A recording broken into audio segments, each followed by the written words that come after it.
noite. Sejam bem-vindos. É muito bom encontrar vocês aqui na segunda-feira, hora da gente renovar as energias, reabastecer as nossas baterias, exercitar a nossa fé. A fé precisa de fisioterapia, então a gente aproveita essa segunda-feira para fazer a fisioterapia da fé, para alimentar a chama divina que existe em cada um de nós.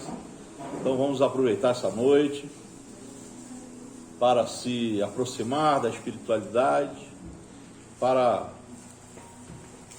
colocar em nossos corações que é necessário o estado de oração permanente, em momentos tão difíceis que a gente está atravessando, com esse novo momento do rebate da Covid, né, que nós temos que orar pelas nossas famílias, pelos nossos amigos, para que a gente consiga se proteger nesse momento. É importante que não basta só achar que vai cair do céu, nós temos que fazer a nossa parte também, que é nos vacinar e nos proteger.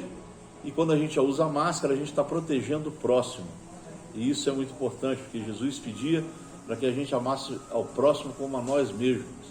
Então é um momento desse recrudescimento aí da doença, e a gente precisa estar atento e passando essas informações para nossas famílias, né, com muita tranquilidade, para tentar convencer aqueles mais resistentes. Mas a gente já perdeu muita gente, chega, né? São quase 700 mil pessoas, a gente não precisa mais disso. Vamos tentar usar a ciência está avançando, vem aí a quinta versão da vacina, que é uma versão mais avançada. A hora que estiver disponível, todos lá na filinha para tomar, porque é importante que a gente cuide desse corpo que Deus nos ofereceu para que a gente caminhasse na nossa jornada rumo ao esclarecimento, rumo à evolução, e nós precisamos cuidar bem dessa carcaça para que a gente faça jus àquilo que Deus tem como projeto para nós, que é a perfeição. E como nós estamos na nossa melhor encarnação, e vamos cuidar então dessa carcaça, dessa matéria, nos vacinando, nos preservando, cuidando das pessoas que a gente ama. Então sejam muito bem-vindos. Pedir a Rosa para fazer a leitura inicial. A leitura é uma mensagem, psicografada do livro Reflexões, Silêncios Partilhados. Solidão nada mais é do que silêncios partilhados, das línguas cansadas, perdidas em pensamentos. Não precisamos estar sozinhos para sentir solidão. Quando não conseguimos partilhar emoções, sentimentos e carinhos com quem quer que seja, sentimos solidão. Por outro lado, podemos nos encontrar sozinhos, porém preenchidos de nós mesmos, partilhando com o nosso eu todo o amor que sentimos por nós, pela natureza, pela vida, cheios de gratidão pelo nosso próximo e por nossas experiências. Solidão não quer dizer estarmos sós, e sim estarmos afastados de nós mesmos, de nossa essência, de nosso eu mais profundo, quando não conseguimos nem mesmo ouvir o nosso silêncio. Solidão é se perder de nossa própria companhia, é não ter nada a doar nem receber, é não ter nada a partilhar a não ser silêncios. Porém, o som do silêncio não precisa ser solitário nem triste, nem vazio. O som do silêncio vem da sua alma. Assim seja, graças a Deus. Boa noite a todos. Vamos então fazer um breve relaxamento para acalmar nossos corações, para que possamos todos entrar numa mesma sintonia. Imaginemos que uma pirâmide de cristal, de luz, está sendo acoplada na sua casa, para que toda energia positiva, negativa, seja transmutada em bênçãos e amor à humanidade. primeiro, peça que essa pirâmide de cristal limpe você, sua família, a sua casa, imaginando uma imensa luz limpando tudo. Depois, envie para essa pirâmide de cristal todos os seus bons pensamentos, tudo aquilo de bom que deseja para si mesmo, para a sua vida, para seus familiares e para a humanidade. Amor, contentamento, alegria, prosperidade, realização, saúde. Veja você recebendo essa luz e também emanando essa vibração para o mundo.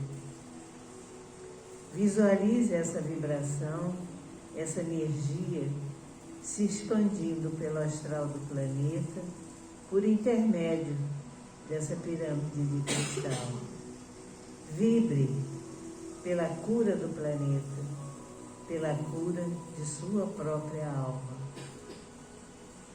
E vamos pedir então, Senhor, que do centro da pureza que Tu és, que a chama violeta purificadora se irradie para todo o nosso planeta. Do seu coração, um foco de luz violeta, iluminando todo o planeta Terra.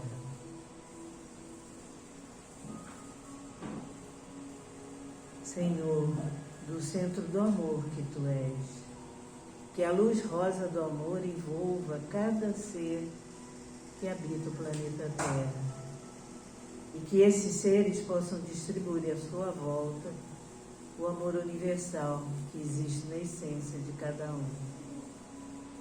O seu coração, um foco de luz rosa iluminando todo o nosso planeta, todos os seres que habitam o nosso planeta.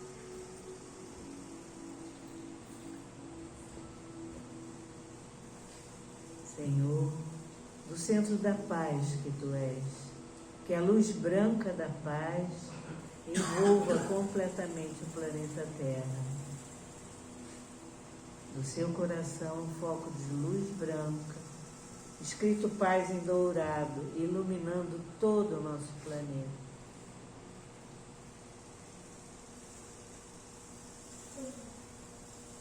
Senhor, do centro da sabedoria que Tu és, derrama-te em luz dourada sobre todo o cosmos. Novamente, do seu coração, um foco de luz dourada, iluminando todo o cosmos. Senhor, que a pureza, o amor, a paz e a sabedoria se estabeleçam na Terra. Que assim seja, graças a Deus. Nesse instante, então, vamos agradecer, primeiramente por estarmos aqui reunidos, mais uma vez, para aprendermos um pouco mais sobre essa doutrina que abraçamos com tanto amor e tanto carinho. Vamos pedir a Francisco de Assis, o patrono dessa casa, que abençoe cada vez mais essa casa de oração maravilhosa. Pedimos a Jesus, nosso Mestre, Maria Santíssima, que se façam presentes sempre em nossa vida e que então possamos dar por iniciada a nossa reunião de hoje. Que assim seja, graças a Deus. Então, mais uma vez, nós estamos recebendo o nosso irmão Zé Henrique, companheiro assíduo da nossa casa. Nós agradecemos, é sempre um prazer te receber aqui, que os bons espíritos possam intuí-lo, assisti-lo, e que a gente saia daqui sabendo um pouquinho mais do que da hora que chegamos. Boa noite, queridos irmãos. Que Jesus esteja sempre nos abençoando, mais uma vez, para que esta doutrina espírita se expresse, se manifeste em sua presença constante em nossos corações. Eu gosto muito das palavras a nossa irmã falou, isso me chamou bastante a atenção, em que estamos aqui reunidos. Não foi isso que você falou, querida? Pois é. Por que não unidos? E sim reunidos. Porque certamente já nos unimos, de alguma forma, pelas afinidades espirituais. Então, reunião significa uma nova união. Por isso que eu gosto muito das palavras e o seu significado. Muito bem, meus queridos irmãos. Hoje vamos falar de um assunto extremamente importante. Eu intitulei o período psicológico na revelação da ignorância e do preconceito. Hoje estamos vivendo claramente esta era que chamamos de era espiritual, psicológica. Não é que as manifestações estejam relegadas a segundo plano. As manifestações físicas, por exemplo, os efeitos físicos. Claro que hoje não temos mais as mesas girantes, a tipologia, a sematologia, a linguagem pelas pancadas, pelos sinais. Hoje estamos mergulhados nesta era mental. Inclusive, as manifestações espirituais que ocorrem nos trabalhos medianímicos, eu gosto sempre de falar medianímico, que é a participação do médium, o colorido do médium, não é 100% espiritual. O médium cede o seu colorido, processo anímico. Então eu gosto muito do termo medianimismo. Então sabemos da importância da comunicação. É um dos postulados da nossa doutrina espírita, a comunicabilidade dos espíritos. Mas o que isso representa? Espírito tal falou isso, falou aquilo, preconizou, fez uma premonição, até uma profecia. Nós estamos saindo desta área. Estamos penetrando, até por conta da transição planetária, no terreno psicológico, na análise profunda dos dizeres espirituais e até entre nós, porque somos espíritos encarnados, nos manifestamos pela fala, pela linguagem. E o que estamos a falar? Qual o cunho daquilo que falamos? Então hoje está havendo um aprofundamento, uma penetração por conta da própria transição planetária, na avaliação daquilo que se comunica, daquilo que se fala. É o prenúncio do homem de amanhã. Hoje sabemos que somos homo sapiens, mas já existem sinalizações para o homo noéticos, que vem de noese, que significa pensamento. Quando avaliamos as ordenações em suas respectivas classes que Kardec nos trouxe, claro, com auxílio espiritual, porque os espíritos nos identificam pelo pensamento. Nós fotografamos aquilo que pensamos. Isso está em A Gênese, fotografia do pensamento. Então não tem como fugir daquilo que verdadeiramente pensamos e somos. Por isso os processos espirituais de vínculos, cumprindo-se a afinidade espiritual. Inclusive os processos obsessivos. E ora, bem manifestos entre nós nos dias atuais. Então Kardec fez aquela ordenação lá no século XIX, e vamos encontrar isso muito bem detalhado no Livro dos Espíritos, em 3 ordens. só para lembrar, espíritos puros, aqueles que não precisam mais reencarnar, e Jesus encontra-se inserido nessa classificação, pelo menos é o único espírito que conhecemos, que podemos dizer que é um espírito puro. Depois temos os bons espíritos, são os superiores. Mas uma grande margem separa esses espíritos. Porque quando falamos de bons espíritos, existem várias classes. Uns mais próximos à condição de pureza, de angelitude, e outros mais próximos à condição da terceira ordem, que somos nós, espíritos imperfeitos, com várias classes. E a nona classe são dos espíritos impuros, aqueles que a maldade está acima de tudo, a perversidade.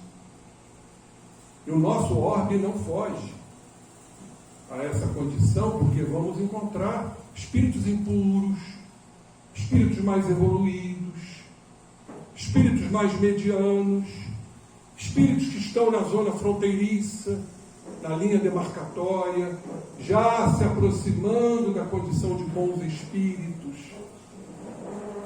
que privilegiam o bem, o amor, a caridade. Então vejam a dificuldade para fazermos uma avaliação até individual.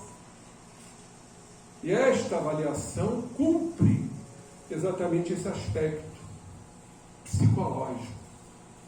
Quem é quem? Não há espíritos iguais, há espíritos semelhantes, mas a igualdade não. A similitude pode existir, a igualdade não. Por isso essas classificações tão complexas, mas que Kardec, obviamente, teve a ajuda da espiritualidade, porque os espíritos nos analisam pela nossa psique, pela nossa mente, pelo que a gente pensa, pelo que a gente sente. Há uma fotografia na túnica áurica. Cada um de nós aqui tem uma aura psíquica que se exterioriza, que se expande. E aí então os espíritos nos observam e se aproximam pela lei da afinidade, da sintonia. Eles influem em nossos atos e pensamentos muito mais do que imaginamos, a tal ponto que de ordinário são eles que nos dirigem, porque há uma sintonia, há uma questão mútua entre esses espíritos. Por isso dizemos que hoje estamos penetrando nesta área.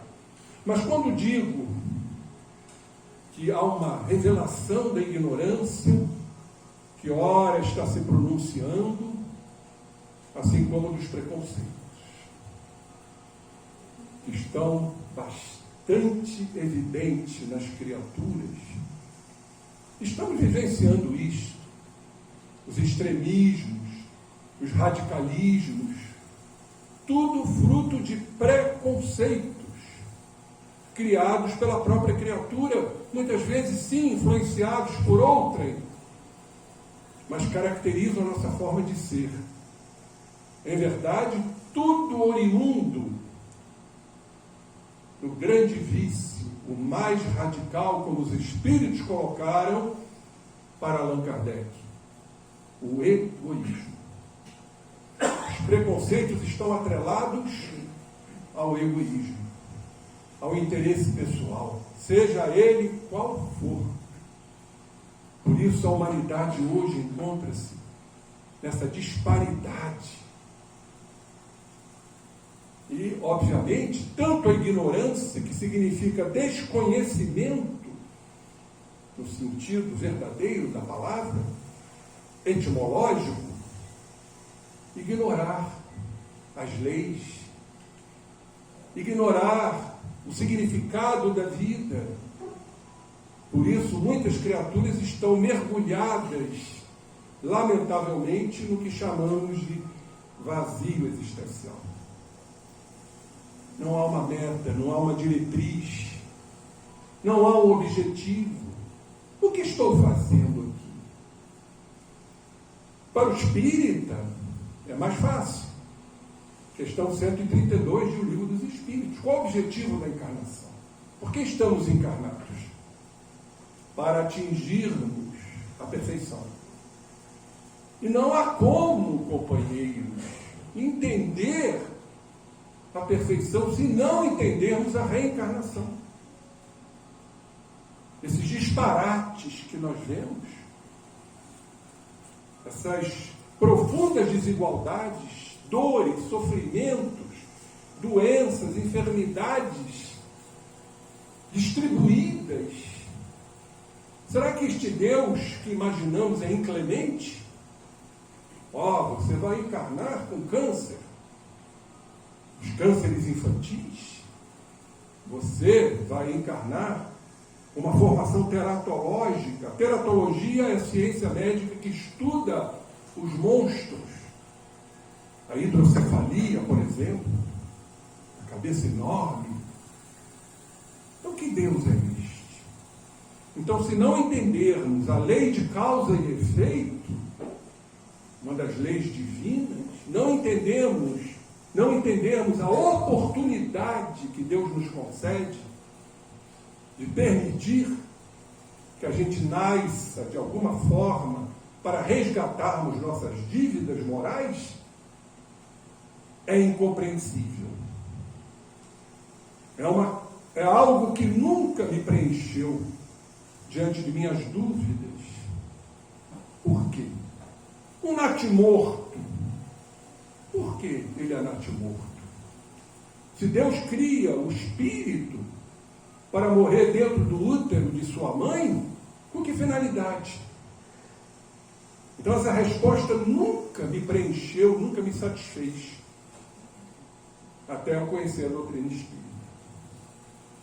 Doutrina espírita, diante de sua expansibilidade extraordinária. E hoje estamos nos acertos. Temos que romper essas barreiras da ignorância. Aí entram os espíritas. Eu costumo sempre citar a missão dos espíritas, muito bem colocado por Erasto, discípulo de Paulo, está lá no Evangelho segundo o Espiritismo. Qual é a nossa missão?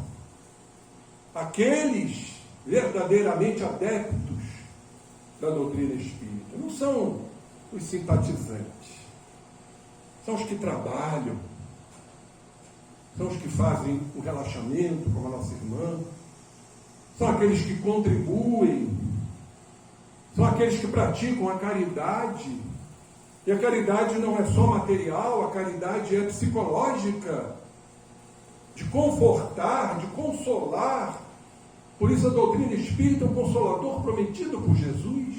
Eu rogarei ao Pai, e Ele lhes enviará outro consolador, que relembrará meus ensinamentos e trará novas lições. É a doutrina espírita, com a sua multiplicidade. Por isso a necessidade do estudo, estarmos aqui queimando nossas vistas em busca do saber, o lado intelectivo, para então a moralidade começar a acompanhar a inteligência, como está lá na lei de progresso. A moralidade, ela secunda o avanço tecnológico, científico, cognitivo, a inteligência, para não mais empregarmos a inteligência em desvios morais, atendendo interesses escusos, políticos, sociais, bélicos. Não, irmãos, porque aí vamos naufragar ante nossos desejos de ter, em detrimento do ser. Estamos aqui, como o período psicológico nos fala, muito bem relatado na Revista Espírita de 1858, estamos aqui para expandirmos o nosso psiquismo, o nosso entendimento em relação ao objetivo da vida. E quando nos deparamos com alto índice de suicídios, primordialmente entre os jovens, sabemos que tudo faz parte do processo, mas ficamos apiedados, tristes, de vermos criaturas tão jovens ceifando suas vidas por uma vacuidade, uma falta de sentido existencial, uma falta de esperança, pois a desesperança faz parte do ato suicida. Não há esperanças para essas criaturas, jovens de 14, 15, 20 anos, se comprometendo por falta de conhecimento. Aí entra a ignorância.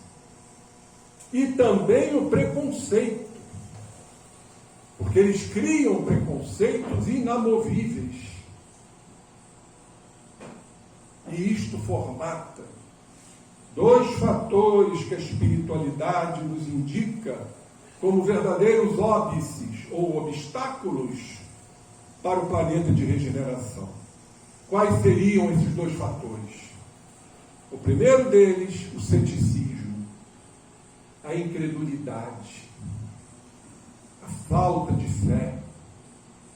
O indivíduo, ele se reveste deste manto incrédulo de não crer em nada.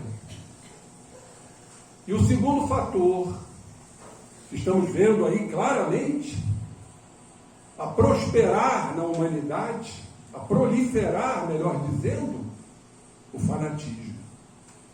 O fanatismo sob todos os campos, psicológico, social, econômico, político, racial, sexual, os extremismos que ora sobrepairam sobre todos nós. E ficamos perdidos, ou melhor, ficamos a lamentar esses caminhos escolhidos. Então precisamos romper a barreira da ignorância. Como? E se formos recorrer à Revista Espírita, logo a seguir, 1868, 10 anos depois, porque Kardec compôs 12 volumes. A Revista Espírita de 1868, Kardec, melhor, Clélie du Plantier, a médium, trazendo uma informação de um espírito que não se denominou. Era muito comum naquela época, espírito X, reticências, espírito Y, reticências, para preservar a idoneidade espiritual. Então eles não se cognominavam. Então Clélie du Plantier nos traz como lidar com isto, como lidar com o preconceito. E lá na Missão dos Espíritas, Erasto nos fala: falareis para criaturas que não quererão vos ouvir, porque estamos pregando a abstinência, estamos pregando o bem, não querem nos ouvir, não tem problema. Não podemos, diante disso, nos eximir da responsabilidade. E Erasto diz: ó verdadeiros adeptos do Espiritismo, vós sois os eleitos de Deus, as línguas de fogo estão sobre vossas cabeças. Vocês já pararam para ver o significado disso? A importância que Erasto coloca sobre nós. Somos os eleitos.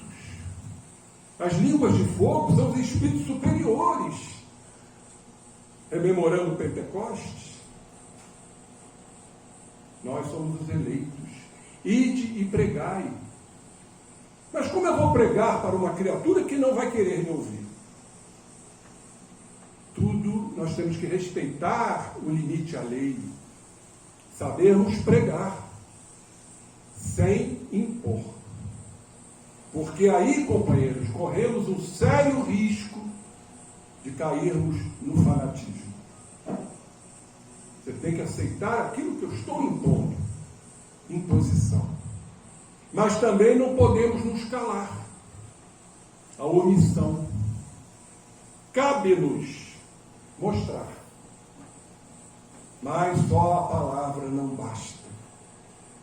Aí entra, digamos, a culminância do processo para a ruptura da ignorância e a ruptura do preconceito.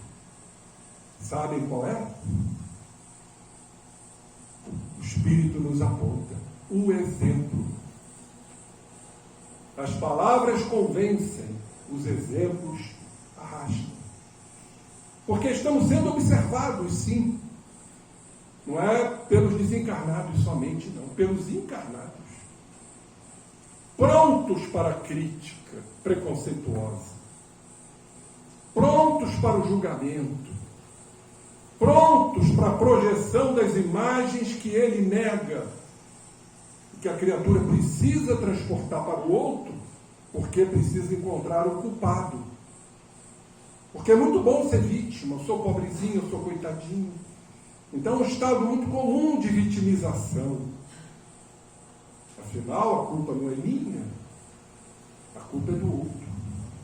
Só que não sabemos, irmãos, poucos conhecem, que a imagem que projetamos no outro, a imagem negativa, detestável, que não queremos ver, ela retorna.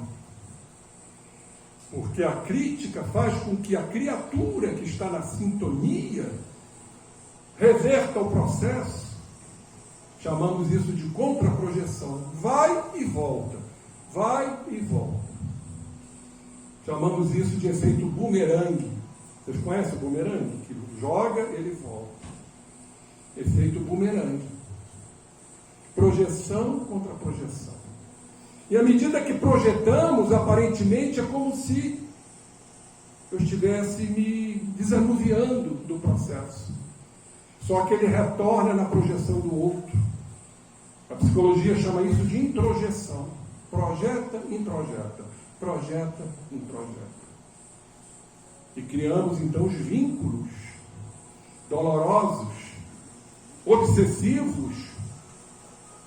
Ou achamos só que a obsessão ela é entre desencarnados e encarnados. Ela é muito maior entre os encarnados. Muito maior. No trato que temos no dia a dia, no lar, na família, na comunidade, na sociedade. E quando isso se expande internacionalmente, a guerra de egos, de projeções, você é o culpado. E o outro diz, não, é você. Cria-se a guerra que estamos vendo aí, companheiros. O que é isto, senão projeções psicológicas? Por isso, o período psicológico de que estamos falando. Kardec diz aqui, se bem que as manifestações espíritas hajam ocorrido em todas as épocas, é incontestável que se produzem hoje de um modo excepcional. Falava isso em 1858. E nós estamos vendo isso claramente. Os espíritos interrogados sobre isto, sobre este fato, foram unânimes em sua resposta.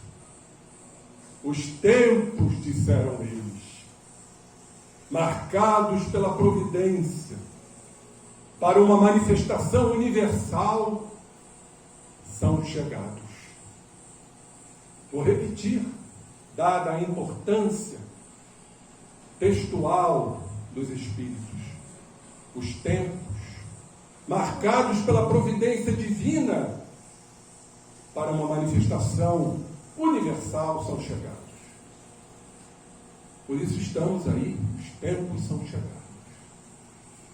Quando Jesus falou das pestes, quando Jesus se referiu ao templo de Salomão, da riqueza, da opulência, da ganância, dos mercadores que mercadejavam com as coisas santas, o que Jesus falou? Não ficará pedra sobre pedra que não seja derribada. É destruição para a transformação, a reconstrução de um novo edifício. Está lá no Apocalipse de João, a Jerusalém celeste, moralizada. É o que nos aguarda. Aí está o grande alento, mas temos que fazer por onde? Cumprirmos de uma certa forma, com dificuldades, nos rastejando as leis do Pai. Eu estudava ontem, fiz uma palestra sobre o mundo, sobre o universo, sobre a natureza dos espíritos que habitam determinados mundos. Eu fiquei sonhando, companheiros. Eu fiquei sonhando com a tenuidade, a sublimidade de habitantes de outros orbes. Kardec foi muito claro ao colocar a Terra somente à frente de Marte. Nós estamos abaixo de Mercúrio, Vênus, Urano, Saturno, Júpiter. Ah, se vocês lerem Júpiter, na Revista Espírita de 1858, que maravilha! Lá não existem enfermidades. Lá não existe a putrescência do corpo. Lá o que predomina é o pensamento, em detrimento da exigência material. E nós estamos caminhando para isso. Certa feita, num congresso, eu tive presente, levei um tema, conversava com um cientista que vive nos Estados Unidos, um profundo pesquisador de medicina e espiritualidade. Eu nem perguntei a especialidade dele, mas creio que ele é pediatra. Sabe o que ele me disse? Que ele tem observado nas novas crianças uma fraqueza muscular nas pernas. Eu falei, mas por que você está dizendo isso? Isso é evolução. Está havendo um processo, digamos, de atrofia muscular, mas uma hipertrofia mental. Ou seja, a questão física irá decair para a vigência do pensamento. E ele me deu uma informação que eu já suspeitava. O aparelho digestório, não se fala mais digestivo, o aparelho digestório do ser humano vai encurtar. Sabem por quê? A nossa alimentação vai ficar mais tênue, mais sublime, mais fluídica. Esquecem a feijoada. Esquecem a churrascada. Aquela picanha cheia de gordura. Mas é o futuro. Quando eu li sobre Júpiter, a alimentação lá é a base de legumes e plantas e frutas. Porque não vamos precisar tanto da digestão. E muito menos dos músculos. Eu fico imaginando aí esses esportes de alta performance, essas academias, cultuando a beleza. Haja silicone. Hedonismo. Prazer acima de tudo, cujo sinônimo é sirenaísmo. Então nós estamos vendo o culto, a beleza, o culto, a parte física, que vai cair. A Joana de Ângeles coloca que são seres subdiafragmáticos. Diafragma é uma membrana auxiliar da respiração que divide o tórax do abdômen. Então, o que é subdiafragmáticos? Abaixo do diafragma. O que vocês vão encontrar abaixo do diafragma? o estômago e a região genésica do sexo. Ah, mas o sexo vai acabar? Não, não é assim também. Mas não é o que estamos vendo aí. A promiscuidade, a falta de responsabilidade no campo sexual. Então os seres vão evoluir. E junto a isso, a ruptura desses preconceitos extremamente frequentes nas criaturas. Olhem como Kardec coloca: estão encarregados de dissiparem as trevas da ignorância e os preconceitos. É uma era nova. Ele falou lá em 1858, que começa e prepara a regeneração da humanidade. 1858 já havia essa preconização da regeneração da humanidade. Afinal, o que são 200 anos na nossa cronologia? Muito tempo, né? Isso para a espiritualidade é um relance, é uma fagulha. Porque lá o tempo é outro. Einstein já nos trouxe isso. Tempo e espaço são relativos. A relatividade do tempo, do espaço. Aqueles que passam por uma experiência quase morte, é hoje uma evidência científica, ou melhor, uma comprovação científica, de que a consciência não é cerebral, ela é extrafísica. Eles entram numa área do plano espiritual, isso me foi relatado por um colega aqui de Friburgo, médico, e falou para mim assim: Henrique, é uma sensação de atemporalidade. Não há tempo. O tempo é para nós que nos arrastamos. E será mais sutil quando nós volitarmos, sairmos do solo e nos locomovermos. Levita e volita. Olha que beleza. Porque a alma está mais sutil, está mais etérica, livre desses preconceitos da ignorância. Chegou o momento do saber. E as criaturas, em linhas gerais, estão ávidas em saber, em conhecer os porquês. É a filosofia, que a doutrina espírita prima fundamentalmente sobre o ponto de vista filosófico. O porquê, a razão. Olha aí o período psicológico. Os questionamentos, ora presentes na humanidade, mais afeita a esses processos, porque não são todos, infelizmente, muitos ainda trafegam no campo da ignorância, da indiferença,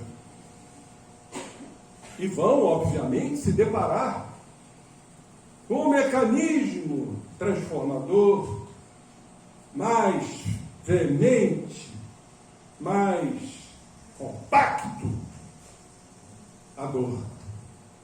É a dor que fará com que a criatura repense a sua existência. É numa UTI da vida, desde que haja lucidez, é num leito de dor, numa enfermidade excruciante, nós vamos rever a vida, o objetivo da vida. Aqueles que voltam na experiência quase morte, companheiros, são outros, porque eles viram que não estão mortos. O corpo ali está momentaneamente numa morte encefálica. Enquanto os médicos estão ali massageando a ressuscitação cardiorrespiratória, o espírito está vagando. E quando eles despertam, porque não desencarnaram, tornam-se outras criaturas, mais amorosas, mais amigas, mais condescendentes, menos intolerantes, que somos tão intolerantes? Pelo preconceito. Eu só não tolero o outro porque o outro não advoga a minha ideia. E é assim. Está sendo assim. Agora, cada vez mais, isso está se mostrando na criatura humana. Ignorância e preconceito. Olha o que Kardec falou lá no Livro dos Espíritos, lá na conclusão número 6, no finalzinho do livro. O que faz a moderna ciência espírita? Olha o que a doutrina espírita faz. Reúne num corpo de doutrina o que estava esparso. Vejam que coisa extraordinária. Tudo ficou reunido. Tudo se reuniu. O que estava esparso, perdido, informações, passou a se reunir. Explica com os termos próprios, o que só era dito numa linguagem simbólica, alegórica, muito própria das civilizações antigas, dos simbolismos. A doutrina espírita poda o que a superstição e a ignorância engendraram, para só deixar o quê? O que é real, o que é positivo. Aí está, categoricamente falando, a proposta doutrinária. Deixar o que é real, o que é positivo, o que é inconteste, onde não há como contestar. Mas não simplesmente porque espírito A, espírito B, espírito C falou, mas simplesmente pelo bom senso, período psicológico, pela coerência, pela racionalidade. Meu Deus, não é racional? Por mais que teimem, obstinem em dizer que não, mas não é racional a reencarnação? Claro que é. Porque senão esse Deus não é soberanamente bom e justo em proporcionar a uns em detrimento de outros. Uma criança lá na África, nascendo na miséria, na fome, na escassez, sendo violentada, sendo assassinada, enquanto outros estão lá no berço esplêndido da luxúria, da opulência, da ganância. Por que essa desigualdade? Deus quer tudo isto? Ou a reencarnação explica?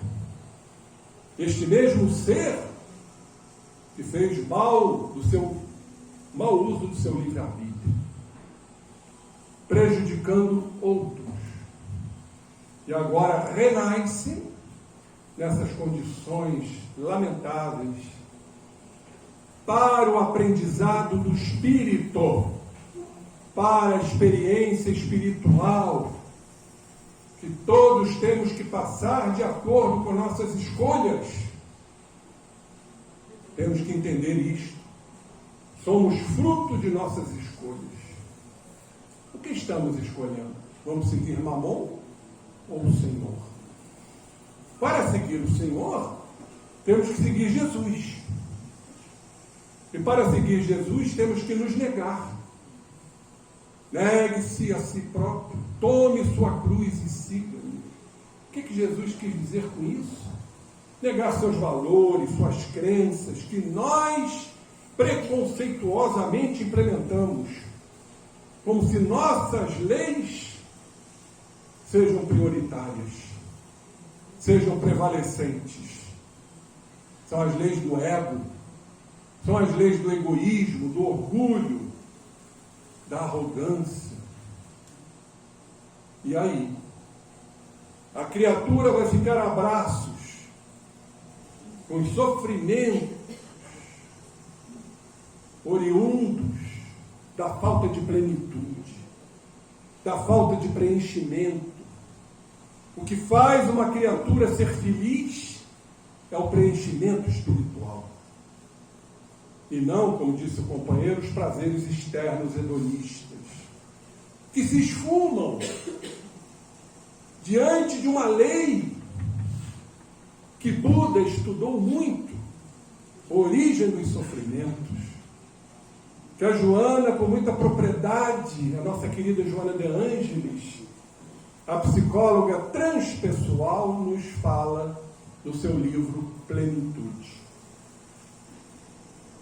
Uma das origens do sofrimento humano, que faz com que essas criaturas entrem em processo de degradação, chama-se a impermanência das coisas. O que é permanente? A vida física é impermanente.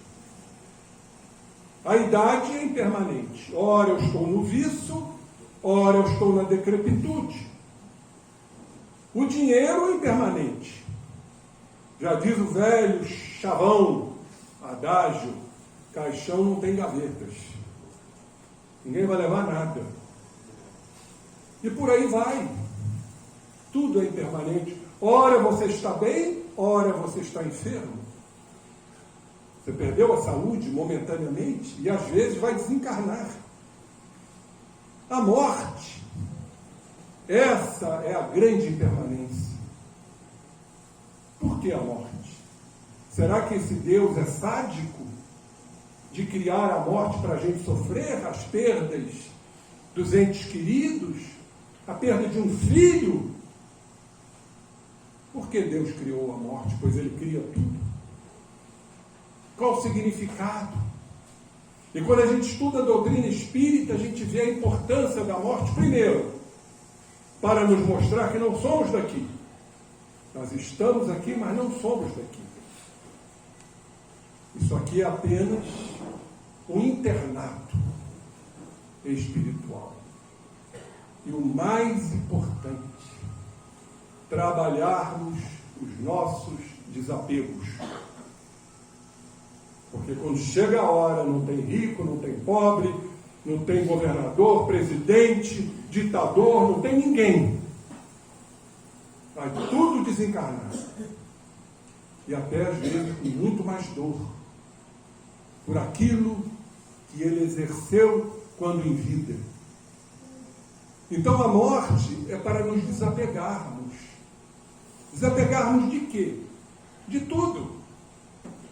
Nós temos apegos generalizados, como, por exemplo, apego material. Como a gente sofre, como a gente utiliza com frequência o termo eu perdi. O quê? A gente só perde o que é nosso. Ah, aquele carro tão bonito, eu perdi. Me surrupiaram, me levaram. Você não perdeu. Ele estava como carro para que você o utilize. Afinal, somos usufrutuários. Então, ele não é seu. Isso é uma grande ilusão. O apego é uma ilusão. Ah, eu perdi o meu pai. Seu pai era sua posse. Por isso somos controladores, somos vigilantes, estamos sempre vigiando aquilo que a gente acha que nos pertence. Nada nos pertence, a gente não perde nada. A morte é para nos mostrar isso.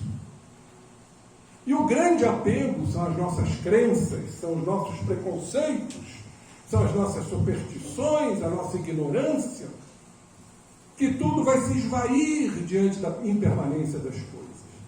Aí tem um filósofo que diz assim, admirador, filósofo, tem todos os livros dele, Jean-Yves Leloup, francês, PhD em psicologia, doutor em filosofia, foi um padre dominicano, hoje ele está na linha transpessoal. Ele tem uma frase extremamente significativa. Devemos deixar passar tudo que passa e retornar ao que permanece. Portanto, Qual é a única permanência nossa? Qual é? O reino de Deus que está em nós.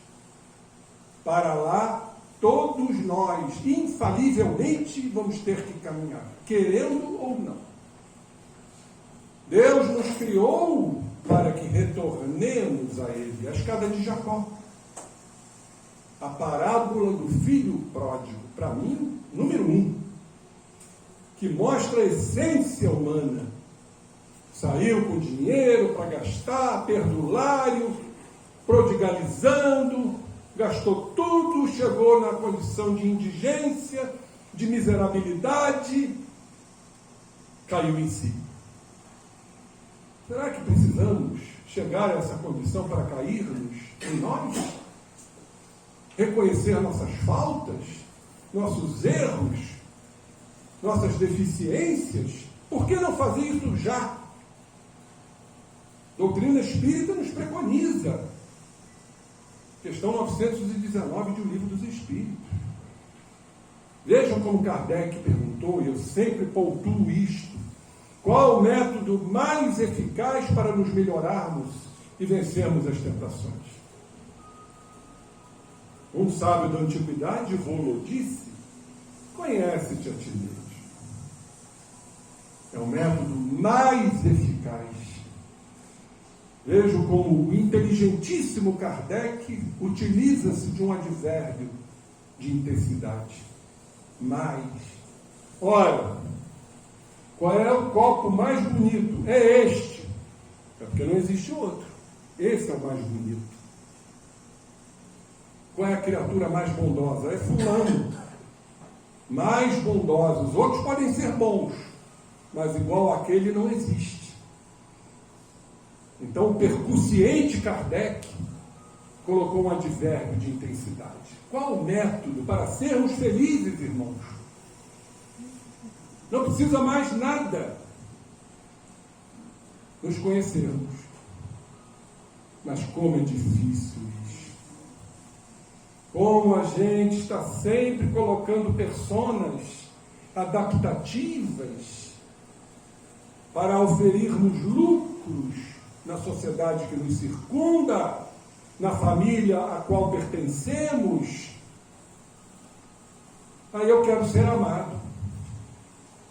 O que eu faço? Hipocritamente. Bajuro. Tantos jovens aí fazem as vontades do pai para ter atenção. Porque não tiveram, dentro de suas carências, desta e de outras vidas. Vocês já fizeram um retrospecto aproximado do que já sofremos? Rejeições, abandonos, traições, estupros, crimes, assassinatos, homicídios, onde as civilizações invadiam outras e matavam crianças. Isso tudo está registrado no perispírito. Nos arquétipos, como diz Jung. Então, renascemos com essas peculiaridades. Aí chega na educação, existem as distinções, os exclusivismos, as preferências. Aí assoma-se ao passado a falta de amor do presente. Aí crescemos diante disso, repleto de feridas. Aí passamos a ter uma relação. O que eu quero nesta relação? Que você me ame porque não fui amado. Que você me contemple porque não fui contemplado nesta e em outras existências. Fica mendigando. Mendigando. E aí, então, para não perder o objeto amado, eu passo a te controlar, a te dominar, a te submeter, a te vigiar. Porque eu não confio em ti, por quê? Porque eu não confio em mim. Eu sou inseguro. Sou repleto de medos. Medo de ser excluído, medo de ser rejeitado, medo de não ser amado. E a Joana nos diz: o importante não é sermos amados, O importante é amarmos. Não esperar do outro, muitas vezes, aquilo que o outro não pode te dar. Então a gente está sempre cobrando. Vocês já repararam que é uma frase costumeira que a gente escuta muito em relacionamentos? Qual é? Fulano, você me ama? Olha a insegurança aí. A gente quer ser amado. Você me ama? Te amo. Mas você me ama mesmo? Não foi o que Jesus fez com Pedro? Pedro, tu me amas? Sabendo da insegurança de Pedro. Claro, mestre, que eu te amo. Mas Pedro, tu me amas? Mestre querido, eu já falei que eu te amo. Mas Pedro, tu me amas? Que insistência de Jesus. Cara chato. Não. Isso tem uma característica numerológica. Pedro negou 3 vezes Jesus. Jesus precisava descondicionar o Pedro com uma técnica terapêutica de insistência. Tu me amas, tu me amas, tu me amas. Para haver a desimpregnação, o descondicionamento, estava íncito na estrutura psíquica de Pedro. Tudo tem uma explicação. Então somos essas criaturas que ainda mourejam. E esse é o papel da doutrina. Temos aqui que enaltecer. A doutrina não fundou nada, nada pertence. Apenas a doutrina ratificou. Porque quem cria é o Pai. Tudo é criado pelo Amantíssimo. Eu chamo de geômetra do universo. Olha que bonito. É o geômetra do universo. Então a doutrina não é fundadora. Nada pertence à doutrina. Porque o fundador é o Pai. E a doutrina simplesmente, o que ela mostra? Dentro da coerência, do bom senso, da lógica, mostra o que existe. Não há como duvidar, dentro de uma avaliação psicológica lúcida, inteligente, questionadora.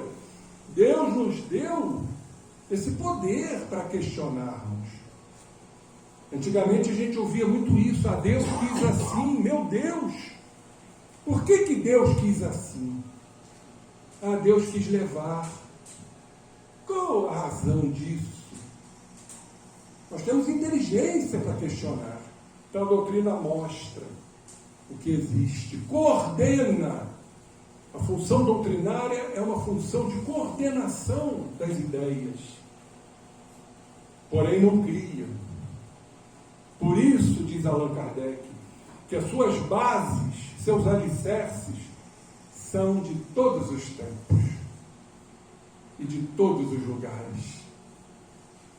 E aqui ele faz um questionamento muito interessante. Quem, pois, ousaria considerar-se bastante forte para abafá-la com sarcasmos, ou ainda com perseguições pautadas em preconceitos pessoais, egóicos, ególatras?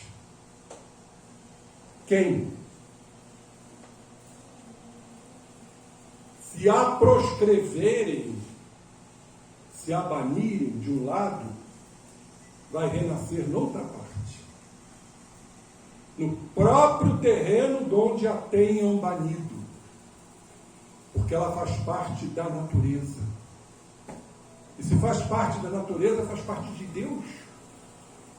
E olhem, companheiros, o privilégio que estamos tendo. Sem vaidades. Nós estamos aqui encarnados nesse período psicológico de entendimento. Ah, somos os trabalhadores da última hora? Pode ser. Estamos aqui tentando, pelo menos. a intenção, a vontade, o querer, a determinação, a resignação, a paciência, bem-aventurados os pacíficos, porque esses serão chamados filhos de Deus, uma das bem-aventuranças. A esperança no porvir, por mais que estejamos sofrendo, não existe o acaso, nada é a matroca. Não. Vamos agradecer.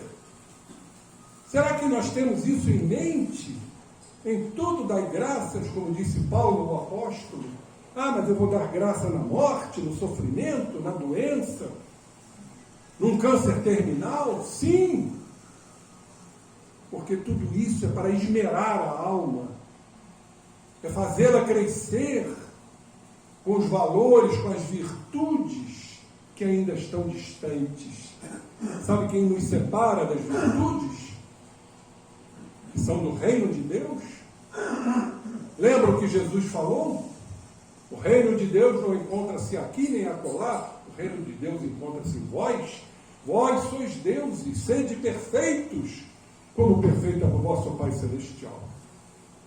E o que nos separa disso? Nossos preconceitos, nosso egoísmo, nossa arrogância, nosso padrão de poder. Tudo está atrelado a este padrão. Nos consideramos poderosos.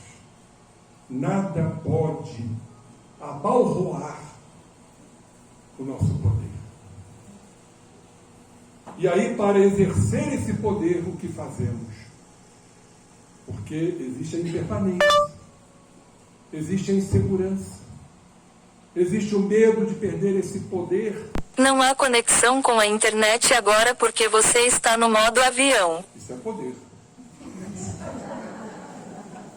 Se eu estou no modo avião, eu sou poderoso, eu estou acima da humanidade. Está volitando. Temos que aproveitar o momento, Está não? volitando. Exatamente. Eu estou acima de vós. Eu sou um avião supersônico.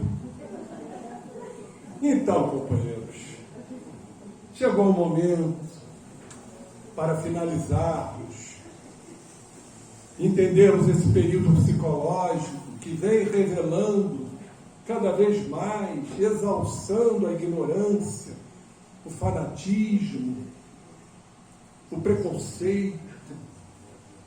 Esse trabalho árduo, infatigável, do autoconhecimento. Eu sempre gosto de citar isto, porque Santo Agostinho nos recomenda isso, na questão 919A de O Livro dos Espíritos. Aproveitarmos o momento que estamos nos emancipando do corpo para o grande descanso da organização física. E o espírito vai cumprir seus objetivos, de acordo com o seu processo evolutivo. Então esse é um momento crucial das reflexões, de quem eu sou, do que eu fiz, do que eu falei. Tudo isto traz um peso na economia espiritual. Tudo que a gente pensa, não, pensei, mas não queria pensar nisso. Não, pensou sim. Então nos falta o grande caráter que Jesus nos deixou como o maior exemplo, já que falamos de palavras, mas fundamentalmente de exemplos. Qual é o grande exemplo dentre tantos? É o amor. Mas o que caracteriza o amor? É muito mais amplo do que a gente pensa. Basta irmos à trilogia. Sim, amar a Deus sobre todas as coisas, ao próximo como a ti mesmo. Então, como vamos amar o próximo se não nos amamos? Se nos falta o auto-amor, se nos falta o reconhecimento da nossa realidade que fugimos constantemente, utilizando-nos de máscaras protetoras, adaptativas, hipócritas, irreais, fantasiosas, É o que Santo Agostinho nos recomenda. Vamos aproveitar este momento de desdobramento. Porque ir ao mundo espiritual é um fenômeno de desdobramento. E as memórias afloram, segundo um espírito que se comunicou para Leon Denis, chamado Charles Fritz, no livro O Problema do Ser, do Destino e da Dor. É um momento que tudo aflora, para que tenhamos, aí vamos entrar no grande exemplo de Jesus, porque esse termo está ligado ao amor, o alto amor. E para nos amarmos, temos que nos entender, temos que nos observar constantemente e nos aceitar. Porque às vezes a gente se conhece, mas não se aceita. Ah, não sou bem assim, não quis dizer isto. Esse sentimento, não, isso aí é o passado. A gente está sempre culpando o passado. Quando não é o passado, é o obsessor. Então, vamos ao termo de finalização. Humildade. Etimologicamente, humildade vem de humus, que quer dizer terra. E o homem vem de humus, quer dizer terra fértil. Ora, qual a correlação de uma coisa com a outra? Então a etimologia está a nos mostrar que o homem tem que ser humilde, pois vem da mesma raiz, da mesma origem. Olha que coisa linda. Humildade vem de humus, e o homem vem de humus, vem de terra. Reconhecer humildemente a nossa condição terrena. Quem eu sou, para ser melhor. Está aí o objetivo maior da encarnação. Nos melhorarmos, a passo e passo, ou como diz a Joana, a pouco e pouco, um passo de cada vez. E não raro, vamos cair. Vamos aprender com a queda. Vamos aprender com os erros. E aí vem a palavra de soerguimento. Erguermos-nos diante das quedas, aceitando as quedas e não tripudiando a queda. Eu não deveria ter caído. Não, que bom que você caiu. Para entender o que te levou à queda e o que você precisa fazer para não cair mais, embora vá cair. Não foi o que Paulo nos disse? O bem que eu quero fazer, eu não faço. No entanto, o mal que eu não quero fazer, este eu faço. Sabem por quê? Estamos condicionados. Por isso é passo a passo. Hoje eu fui melhor. Hoje eu já olhei para aquele companheiro com um olhar melhor. Hoje já estou entendendo a reação daquele companheiro, seja ele quem for. Passo a passo. E com isso estamos rompendo a ignorância e o preconceito, para sermos verdadeiramente criaturas pertencentes às fileiras magnânimas e amorosas do nosso Mestre Jesus. Não precisamos mais nada. É isso que nos aguarda. Agora, tudo dependerá do nosso esforço, da nossa perseverança. Queridos irmãos, que possamos tirar sempre as lições que esta doutrina nos proporciona para o nosso crescimento espiritual. E graças a Deus. Vamos nos preparar agora para o passe, a água frutificada. Vamos nos entregarmos, abrirmos nossos corações, para que possamos receber as bênçãos maravilhosas que serão derramadas sobre nós. Pedimos a Maria Santíssima, juntamente com seu Filho bem-amado, Jesus, nosso Mestre, a todos os mestres ascensionados e arcanjos, que derramem sobre nós as bênçãos que necessitamos e que merecemos. que Dr. Bezerra de Menezes esteja aqui presente, curando, aliviando as dores, as aflições de todos que precisam. Nós te rogamos, Pai, de infinita bondade e justiça, as graças de Jesus Cristo através de Bezerra de Menezes e suas legiões de companheiros. Que eles nos assistam, Senhor, consolando os aflitos, curando aqueles que se tornem merecedores, confortando os que tiverem suas provas e expiações a passar, esclarecendo os que desejarem conhecer a verdade e assistindo a todos quantos apelam ao teu infinito amor. Jesus, divino portador da graça e da verdade, estende tuas mãos dadivosas em socorro daqueles que te reconhecem o despenseiro fiel e prudente. Faze o divino modelo através de tuas legiões consoladoras, de teus santos espíritos, a fim de que a fé se eleve, a esperança aumente, a bondade se expanda e o amor triunfe sobre todas as coisas. Bezerra de Menezes, apóstolo do bem e da paz, amigo dos humildes e dos enfermos, movimenta tuas falanges amigas em benefício daqueles que sofrem, sejam males físicos ou espirituais. Santos Espíritos, dignos obreiros do Senhor, derramai as graças e as curas sobre a humanidade sofredora, a fim de que as criaturas se tornem amigas da paz e do conhecimento, da harmonia e do perdão, semeando pelo mundo os divinos exemplos de Jesus Cristo. Ao bebermos a água fluidificada, vamos pedir que ela vá direto ao nosso coração e cure os nossos corpos físicos, etéricos, emocionais, mentais e espirituais. Que assim seja, graças a Deus. Terminados os passos, vamos pedir ao nosso visitante que faça a oração final, por favor. Queridos irmãos,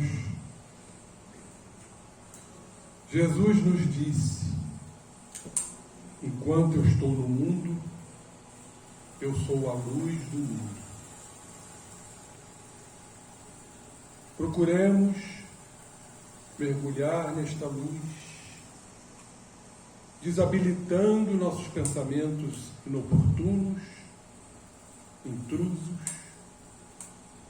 para nos focarmos dentro deste mergulho na presença crística em nós. Tracemos a sua figura cândida, seus cabelos desgrenhados, soltos, seus olhos profundos e penetrantes, sua boca com contornos majestosos, a sempre pronunciar palavras dúlcidas, suas mãos diáfanas, a transmitir energias para todos nós. É a luz sendo jorrada, é a luz para iluminar nossas sombras, é a luz do amor. Que nos alojemos em seu colo para sentir o seu afago celestial. Criaturas que somos ainda, tão sofridas em nossas caminhadas e jornadas, busquemos o Mestre, que está sempre a afirmar e a dizer: vinde a mim, vós que sofreis, porque eu vos aliviarei. Meu fardo é leve, meu jugo é suave. Que as bem-aventuranças se mostrem em nossos corações, em nossas mentes, para que então possamos afirmar em nossos arrebatamentos o que o nosso querido irmão Paulo nos falou. Ó Jesus, não sou eu, mas quem vivo, é tu que vives em mim.